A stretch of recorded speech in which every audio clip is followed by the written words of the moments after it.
नमस्कार। आज हम आपके सामने हैं एक खास मुद्दे को लेकर। ये मुद्दा है प्रदेश के खिलाड़ियों के प्रति सरकार की कार्यप्रणाली के बारे में। दरअसल हम आज बात करेंगे बॉक्सिंग कोच अनिल चौहान के बारे में। अब वो इस दुनिया में नहीं है। एक बीमारी के बाद उन्हें अस्पताल में इलाज के लिए भर्ती करवाया गया था, लेकिन इलाज के दौरान उनकी मौत हो गई। बात इसके बाद की है, क्योंकि कोच अनिल चौहान की मौत के बाद से परिवार न सिर्फ मानसिक तौर पर टूट चुका है, बल्कि सरकार से उन्हें मदद भी नहीं मिली है। ऐसे में सीधे सीधे सवाल इन खिलाड़ियों के प्रति सरकार के वायदे और उनकी जमीनी हकीकत पर ही उठता है। तो आज का हमारा खास है खिलाड़ी से खिलवाड़।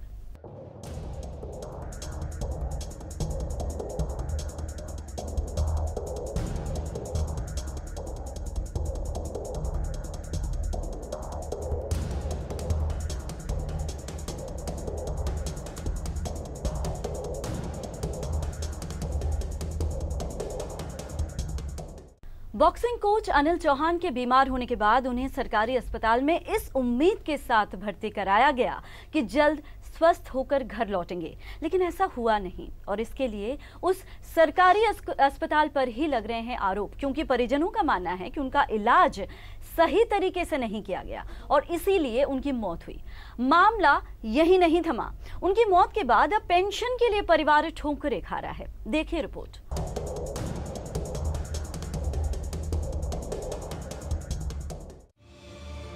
बॉक्सिंग का एक ऐसा सरताज जिसने दुनिया में अपनी कोचिंग का लोहा मनवाया, एक ऐसा जानदार और शानदार बॉक्सर जिसने अपने बूते पर हरियाणा को 20 से ज्यादा मेडल दिलवाए, लेकिन सरकारी सिस्टम का खोखलापन यहां भी अपना रंग दिखा गया। पहले स्वास्थ्य व्यवस्था का निकम्मापन सामने आया, जिसमें अनिल चौहान नाम के इस बॉक्सिंग कोच को ढंग का इलाज तक नहीं मिल पाया।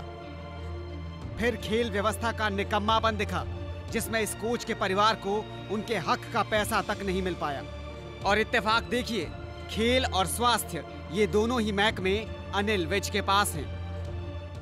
फिर मैंने जी उसको 32 का हॉस्पिटल में लेके आई, जहां उन्होंने सबसे पहले सवाल मेरे से ये पूछा कि आप इस अपने भाई को यहाँ क्यों लेके आए हो, ऑलकेमिस्ट में क्यों नहीं लेके गई, पीजीआई में क्यों नहीं वापस लेके गई। मैंने कहा इससे आपको क्या मतलब है भी, मैं क्यों नहीं लेके गई। मुझे वो कहते जी पहले ना मतलब फार्मेलिटी पूरी कर दो। तो ना मैंने फटाफट फार्मेलिटी की, बच्चे को उसको स्ट्रेचर पे उसको लिटाया भाई को। तो अकेली मैं और मेरी ये भतीजी थी। उसके बाद उन्होंने मतलब फार्मेलिटी पूरी कर दी, लेकिन मैंने तो फार्मेलिटी पूरी कर दी उनकी, लेकिन उन्होंने जो ट्रीटमेंट था उन्होंने मतलब इतना टाइम लिया, 2-2 घंटे तक देखा ही नहीं उन्होंने। नीलम चौहान अनिल की बहन है। सिलसिलेवार तरीके से उन्होंने बताया कि कैसे पीजीआई से लेकर सरकारी अस्पताल तक उनके भाई को जिंदगी की भीख मांगनी पड़ी। मौत के बाद अपने हक के पैसों के लिए खेल सचिव अशोक खेमका से बात की, मुलाकात की, चिट्ठी लिखी, गुहार भी लगाई, लेकिन हुआ कुछ भी नहीं। बीच में ना जी मैं जाती हूँ तो मुझे ना मतलब व्यवहार है ना मेरे साथ बड़ा रूडली व्यवहार करते हैं, कर रहे हैं हम। इनकी बच्ची कहाँ की, ये कहाँ पढ़ती है? ये मानव मंगल में पढ़ती है जी, सेक्टर 21 में, यहाँ चंडीगढ़ में। और प्राइवेट स्कूल में और होम ट्यूशन है इसकी बच्चे की। और इसका जो फीस है, बाकी इसकी जो खर्चा है, इवन देन 95% तो मेरी सैलरी इसी में चली जाती है बच्चे की।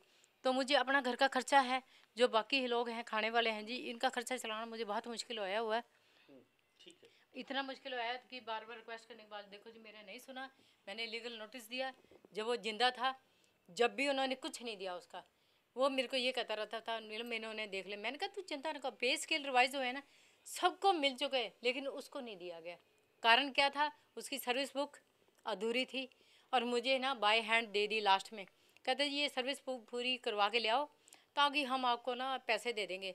मैंने कहा जो और डिपार्टमेंट है, जो आपके लोग हैं, उन्होंने सर्विस बुक तो आपके डिपार्टमेंट के जो एसओ है उन्होंने पूरी की है, मैं किसी दूसरे डिपार्टमेंट से कहां से लेके जाऊं। नीलम चौहान ने हर चौखट खटखटाई और जिस खेमका ने उन्हें आश्वासन दिया था, उसी खेमका से जब हमने यानी पीटीसी न्यूज ने बात की तो उनका जवाब क्या था, जरा सुनिए। ना फंड वगैरह जो है उसके लिए डायरेक्टर से बात करिए ना please, it is the director job. अच्छा, तो लेकिन आपसे मिले थे, वो कहते थे आपने हेल्प करने की उनको वायदा किया था, लेकिन कुछ नहीं हुआ। नहीं, no other thing. The director and complete CFM, please आज डायरेक्टर की कॉम्पिटेंसी है ये सब चीज निकालने की। रन अप टू, ठीक है, to consult, talk to the director. Right sir, thank you very much, thank you. तो खेल सचिव ने खेल निदेशक से बात करने को कहा, जबकि खेल निदेशक का 2 दिन पहले ही तबादला हो चुका था। अब ऐसे में हमारा सिस्टम कैसे एक खिलाड़ी के परिवार को चक्कर घिन्नी की तरह घुमाने में माहिर बन रहा है, आप फर्ज कर सकते हैं। परिवार की शिकायत है कि हरियाणा गवर्नमेंट उनको अभी तक पेंशन नहीं दे रही है, जिससे उनका घर का खर्चा चलाना मुश्किल हुआ है। उनकी बेटी जो कि एक प्राइवेट स्कूल में पढ़ती है, उसकी फीस भी बहुत ज़्यादा है, जिसके कारण घर का खर्चा चलना मुश्किल है। तो वो चाहते हैं कि हरियाणा सरकार उनकी ओर तवज्जो दे और उनकी मुश्किलात के सामने कुछ हल निकाले। कैमरामैन तुलसी मेहरा के साथ राजेंद्र सिंह तग्गड़, PTC न्यूज़, चंडीगढ़।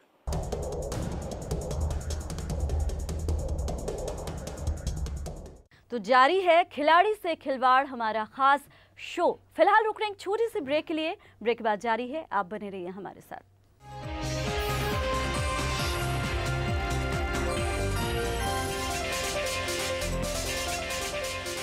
ब्रेक के बाद हमारे खास शो खिलाड़ी से खिलवाड़ में आपका फिर से स्वागत है।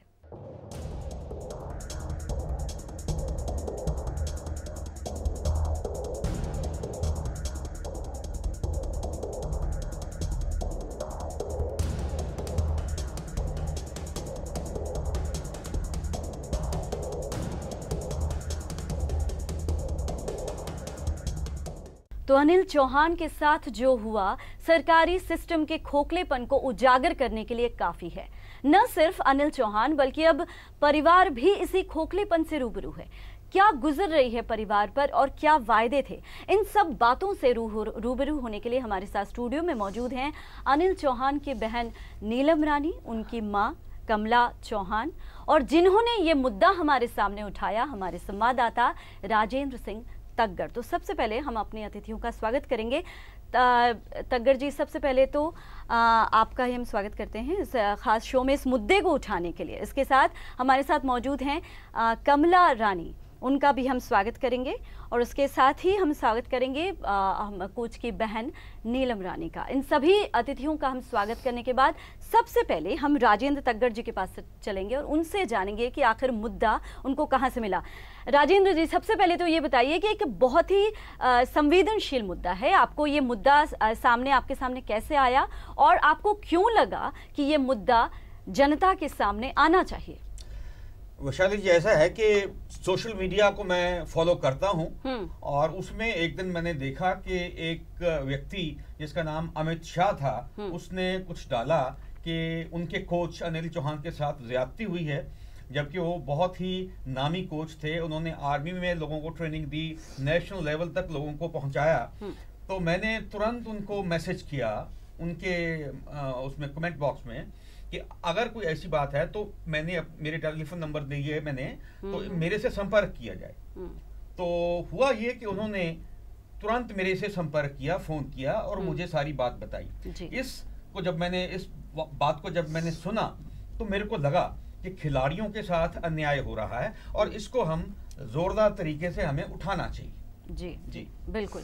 तो उसके बाद आपको लगा और उसके बाद आप इन लोगों से मिले और आपने इन लोगों से बात की, बहन से बात की, उनकी मां से बात की। तो हम सीधे अब बहन के पास चलेंगे, नीलम रानी जी। नीलम रानी जी इस वक्त हमारे साथ मौजूद हैं। हालांकि बहुत गमगीन परिवार है, उनसे कुछ भी जानना वाकई दिल को दहला देने वाला है, कहीं ना कहीं गम में डाल देता है, लेकिन फिर भी सच्चाई से आपको रूबरू कराना जरूरी है, इसलिए हम नीलम के पास चलेंगे। नीलम, आपसे हम जानना चाहेंगे कि अस्पताल में उनको भर्ती किया गया, पूरा माजरा जो है एक बार फिर से हमारे दर्शकों के सामने रखिए। 7:40 पे मैं अपने भाई को, अपनी मदर और अपनी भतीजी को लेके गई थी। तो काफी देर तक तो उन्होंने स्ट्रेचर पे लिटाने के मुझे नहीं दिया गया। वो भी कहते हैं अभी वेट करो। उधर से मेरा ब्रदर तड़फ रहा था कि मुझे दर्द ज्यादा हो रहा है, तो मैं कहीं से स्ट्रेचर उठा के लेके आई, मदर को और अपनी भतीजी को अपने भाई के पास नीचे बिठा दिया। तो फिर मैं वहां से स्ट्रेचर पे लिटाया, ये बंदा 2 घंटे तक तो उन्होंने ना देखा ही नहीं। कहते जी अभी टाइम लगेगा, वेट करो, भी बाहर इमरजेंसी वार्ड से बाहर जाओ। डॉक्टर्स थे वहां पर, उसके बाद भी नहीं देखा गया? नहीं देखा उन्होंने। वो मुझे बार बार यही कहता रहा, मुझे दर्द हो रहा है। मैं बार बार डॉक्टर के पास जाती रही, मैं डॉक्टर साहब उसको देख तो लो, इमरजेंसी वार्ड का फायदा क्या हुआ। जी, जी, जी। तो ना वो कहते देख रहे हैं, उसको दर्द से वो तड़प रहा है रात का, आप थोड़ी सी मेरी हेल्प। और अब ये सब कुछ, ये मिन्नतें जो आप कर रही थी, कितनी देर तक ये सब कुछ चलता रहा? मैं 2 घंटे तक तो उनकी मिन्नतें करती रही। फिर जाके उन्होंने मुझे मेडिसिन लिखी, और जब मैं वो नीचे से लेके आई तो वो जो ग्रिप लगानी थी उन्होंने 2 घंटे तक तो वो भी नहीं लगाई। कहते ये हमारा काम नहीं है, वहाँ जो स्टाफ है, जो जूनियर है, उनको बोलो। वो कहते हैं मेरा काम नहीं है जी, लगाते हैं, आप वेट करो। वो वेट ये किसने कहा? जो जूनियर वहाँ के थे ना जी, डॉक्टर्स थे, वो मुझे बार बार यही रिप्लाई दे रहे थे। तो फिर मैं बड़े डॉक्टर के पास की, मैं कहा डॉक्टर साहब वो लगा नहीं रहे। कहता मैं क्या करूँ, इतना रश है यहाँ भी, इस रश में हम किस किस को देखें। नीलम, मैं बीच में रोकना चाहूंगी आपको। ये किस अस्पताल की आप बात कर रही हैं, ये भी जरूर आप बताएं। 32 सेक्टर में। अच्छा, सेक्टर 32 हॉस्पिटल में। जी जी, चंडीगढ़ के सेक्टर 32, चंडीगढ़ के सेक्टर 32 हॉस्पिटल। जी कहिए कहिए। सेक्टर 32 हॉस्पिटल में बार बार रिक्वेस्ट करने के बावजूद, मतलब उसको ग्रिप लगा दी जी। वो मेडिसिन में लेके आई, तब उन्होंने कहते जी वेट करो, थोड़ी देर में मेडिसिन कौन कौन सी देनी है अभी देते हैं उसमें। तो हम वहीं खड़े रहे। वो बार बार ब्रदर मेरे मुझे बार बार कहे मुझे दर्द। आपने इसकी शिकायत की प्रशासन से, उसके बाद इंक्वायरी भी शायद शुरू हुई, उसके बाद क्या हुआ, रिपोर्ट आई? नहीं आई अभी तक उन्होंने रिपोर्ट मुझे दी नहीं। मैंने बार बार कई बार रिक्वेस्ट भी की, और खुद मैं पर्सनली वहाँ गई भी 32 में। कहते हैं जी अभी ना फाइनल नहीं हुआ है, इन्वेस्टिगेशन फाइनल होने के बाद आपको सूचित कर दिया जाएगा। नीलम जी, इसके बाद जब इस तरह की लापरवाही बरती गई है अस्पताल में आपके भाई के साथ, उसके बाद क्या आपने कहीं पर गुहार लगाई कि आपको इंसाफ मिले? मौत हो गई, मेरे से नहीं देखा गया, आज तक मेरे से नहीं देखा जा रहा जी, और ना ही मेरे से। तो वो आप गई थी मिस्टर अशोक खेमका के पास गई थी आप, तो मुझे आपने जैसे बताया, तो अशोक खेमका जी ने आपको क्या कहा? उन्होंने ना कहा कि ठीक है जी, हम नीचे इसको फॉरवर्ड कर देते हैं, अभी कार्रवाई करवा देते हैं। लेकिन मैं डिपार्टमेंट में गई, उन्होंने मेरे साथ रफ व्यवहार किया। कहते जी तुम ऊपर जाके हमारी शिकायतें करते हो। मैंने किसने कहा आपसे? ये वहाँ के सुपरिटेंडेंट है, हाँ। पवन भाटिया जी, जो हेड ऑफिस में, उनका जो मेन हेड ऑफिस में है ना जी, पवन भाटिया सुपरिटेंडेंट है जी।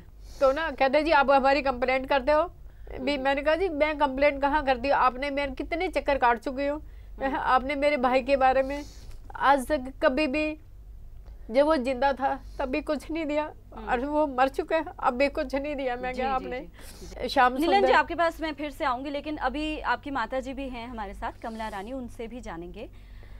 कमला रानी जी, बहुत ही दुखद समय है, हम सबको पता है, लेकिन फिर भी आपकी ज़ुबान से हम सुनना चाहेंगे कि आपके बेटे की इस तरह से मौत हुई, उसके बाद आप पर अभी क्या बीत रही है, आपके परिवार पर क्या बीत रही है, आप ज़रा हमें खुलकर बताएं। मैंने दाखिल कराया, दाखिल कराने के बाद मैंने कहा डॉक्टर साहब मेरे इसका सहारा है, मेरे एक है, मैं किसके सहारे रहूँगी मैं जी।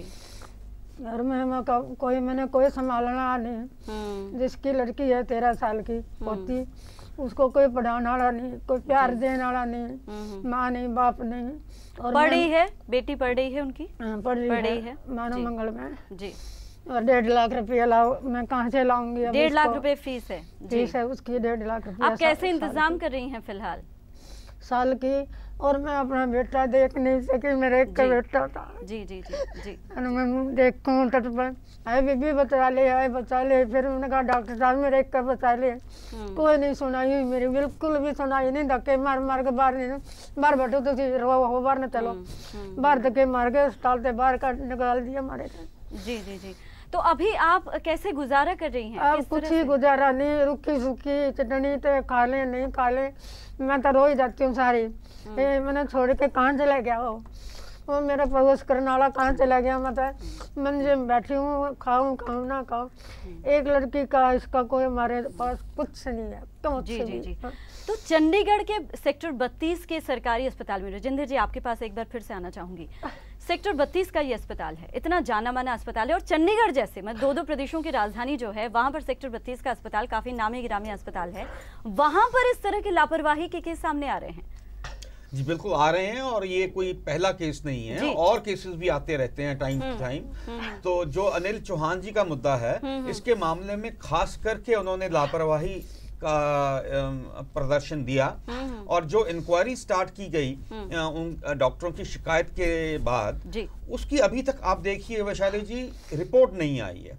जो उच्च अधिकारी उसकी जांच कर रहे थे उन्होंने चुप्पी साधी हुई है, और बहुत सारे केस तो ऐसे हैं जिनके बारे में जांच शुरू ही नहीं होती है। बिल्कुल। दूसरी बात ये भी ठीक है काफी हद तक डॉक्टरों का कहना कि वहां पे रश ज्यादा है, पेशेंट बहुत हैं। इतने ज्यादा पेशेंट होने के बाद डॉक्टरों की जो भर्ती है वो कम है, गिनती डॉक्टरों की कम है, उनको बढ़ाने की जरूरत है।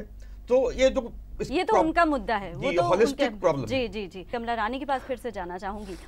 कमला रानी जी, हमें पूरी तरह से हम इस चीज़ को फील कर सकते हैं कि आपके परिवार पर, आप पर क्या बीत रही है, क्योंकि एक बेटे को खोना वाकई ये वही समझ सकता है जिसने अपने बेटे को खोया है। लेकिन फिर भी मैं आपसे जानना चाहूंगी, आप मांग क्या करती हैं, क्या उम्मीद करती हैं आप सरकार से इस वक्त? कुछ नहीं मिलना, हमने कोई देना नहीं, किसी ने नहीं हमारी सुनाई है, नहीं कोई हमारी सुनता है। बिल्कुल लड़की नहीं सुनता नहीं, लेकिन आपको सुनाना तो पड़ेगा ना, तभी बात आगे जाएगी। हम इसीलिए आपके साथ बैठे हैं। एक बच्चा था वो पाला पोसा, मैंने खिलाड़ी बनाया जी, खिलाड़ी बना के मैंने सौंप दिया।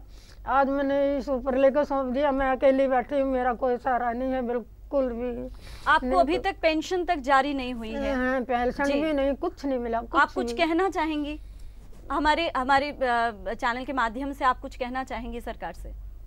उससे कुछ हमने मिले साधन ताए थे, लड़की पढ़ी ताए हमने रोटी मिलेगी, रोटी तो मिलनी है नहीं, वैसे तो हमने भूख नहीं, बाकी कुछ मिलेगा ताए मैं आगे चलूंगी। मैं कैसे चलूँ बताओ, मेरे को है ही नहीं कुछ भी, तो चलूँ कैसे? मैं तो लाज ने पैसा नहीं मिला जी, तो मेरी कोई हिम्मत नहीं है। और मैंने अपना बेटा था एक वो दे दिया, और मैं बहुत मुश्किल में हूँ, बहुत मुश्किल में, और हमारी कितने कहीं सुनाई नहीं है कहीं भी।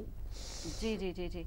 नीलम, एक बार आप भी हमें बताएं, क्योंकि माता जी जो हैं आपकी वो वाकई बेहद गमगीन हैं, और आप भी हैं, कहीं ना कहीं हम भी इस चीज़ को फील कर सकते हैं। लेकिन नीलम, परिवार पर इतनी मुसीबत है, पेंशन जारी नहीं हुई है, जो लापरवाही बरती गई है अस्पताल की तरफ से उस पर कोई कार्रवाई नहीं हुई है, आपके कुछ सवालात ज़रूर होंगे इस पर, आप क्या कुछ कहना चाहेंगी? ज़रा प्लीज़ हम खुलकर चैनल के ज़रिए आप बताएं कि आप क्या डिमांड कर रही हैं। मैं यही चाहती हूँ कि जिस का मुझे गरूर था अपने भाई का, जिससे मेरे कदम चल रहे थे, उसका इंसाफ मिले। मुझे पैसा मिले ना मिले, मेरे भाई का इंसाफ जरूर मिले, ताकि किसी और के साथ ऐसा कभी ना हो। मैं उस बच्चे को, उसके भाई की निशानी को पालने में इतना मजबूर हो गई हूँ कि मेरे में खुद में हिम्मत नहीं है कि मैं अपनी बुजुर्ग माँ को और अपनी भतीजी को इसको कैसे हैंडल कर पाऊंगी। जी जी, मैं कुछ नहीं कह सकती इसके बारे में, मैं मर जाना चाहती हूँ। मैं जब भी ऐसा नहीं नीलम जी, मैं जब भी देखती हूँ मुझे अपने भाई याद आता है, मेरे आपके प्रति हमारी पूरी सहानुभूति है, और हम समझ सकते हैं कि किस ट्रॉमा से आप गुजर रही हैं। कोई मुझे फोन नहीं करता, मेरा भाई मुझे लाख भी फोन करता। जी, मैं ऑफिस जाती थी, मेरे भाई का ऑफिस मेरे पास ही था जी, पंचकुला में, लाख बार फोन करता था, तू आ गई है, तू मेरे पास लंच में मेरे पास आ। एक बार भी मैं नहीं जाती थी ना, वो लाख बार फोन करता था, नीलम तू आज मेरे पास आई नहीं। मेरे कहा मेरे पास काम ज्यादा था, मैं कहा अभी आती हूँ मैं। मेरे बाप की कभी महसूस नहीं होने दी 30 साल से मैं अपने। जी नीलम जी और कमला जी, दोनों का आपका बहुत बहुत शुक्रिया हमारे स्टूडियो में आने के लिए, और अपनी बात, अपनी समस्या, जो अपनी परेशानी जो है हमारे सामने इस तरह से रखने के लिए। और हमें उम्मीद है हमारे चैनल के माध्यम से सरकार तक बात पहुंचेगी, इनकी परेशानी आप तक पहुंचेगी, और उन अधिकारियों के विरुद्ध कार्रवाई की जाए जिन्होंने आज तक केस को दबा के रखा है और जानबूझ के ना पैसे खाने के चक्कर में रहते हैं। बताओ हम कहाँ से दूं? मैं एक छोटा सा एम्प्लॉइज हूँ, मैं अपने परिवार का गुजारा बड़ी मुश्किल से चला रही हूँ। मेरा बच्चा जो मैं माँ बढ़ के अब उसके पाल रही हूँ, वो फैसिलिटी मांगता है लोगों को। जी नीलम जी, हम देख उम्मीद करते हैं कि आपकी बात सरकार तक पहुंचेगी, हमारे चैनल के माध्यम से सरकार तक पहुंचेगी और आप जो भी डिमांड करिए और जो आपका हक बनता है वो आपको जल्द मिलेगा। तो देखा आपने सरकार किस तरह के दावे करती है, खेल विभाग तरह तरह के दावे करता है, मंत्रालय की तरफ से तमाम दावे किए जाते हैं कि खिलाड़ियों के लिए तमाम सुविधाएं हैं, कोचेस को इतनी तरह की सुविधाएं दी जा रही हैं, उनके अवार्ड्स पर तमाम तरह के वादे किए जाते हैं। लेकिन यहाँ पर आकर ज़मीनी हकीकत हमें पता चलती है जब इस तरह के मामले सामने आते हैं कि एक कोच अस्पताल में लापरवाही की वजह से, वो भी चंडीगढ़ में एक रेपुटेड अस्पताल की लापरवाही की वजह से उसकी जान गई, उसके बाद भी समस्याएं खत्म नहीं हुई, उनका परिवार अभी भी तमाम परेशानियों से जूझ रहा है, कोई सुनने वाला नहीं है, तमाम अधिकारी कन्नी काट जाते हैं, कोई कहता है कि अभी हो जाएगा, कोई आश्वासन देता है, लेकिन अभी तक ठोस कुछ भी नहीं हुआ है। उनकी ये भी डिमांड है कि जो भी आरोपी हैं उनके खिलाफ कार्रवाई हो। हमें उम्मीद है कि सरकार तक ये बात न सिर्फ पहुंचेगी बल्कि इसके बाद इस पीड़ित परिवार को इंसाफ भी मिलेगा। तो इसी के साथ हमारा खास स्पेशल शो खिलाड़ी से खिलवाड़ यहीं खत्म होता है। इजाज़त दीजिए, नमस्कार।